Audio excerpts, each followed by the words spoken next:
পিঁপড়েরা চুরি কেন করে? তারা কিন্তু আগে এমনটা ছিল না।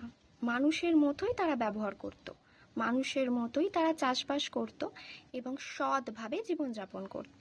কিন্তু তারা নিজেদের পরিশ্রমলব্ধ জিনিসে সন্তুষ্ট থাকতে না পেরে লোভে পড়ে অন্যের জিনিস চুরি করতে লাগলো। তো ভগবান তো সেটা দেখলো। দেখার পর আমরা এখন যে ছোট ছোট পিঁপড়ে দেখি, সেই কীটে তাদের পরিণত করলো।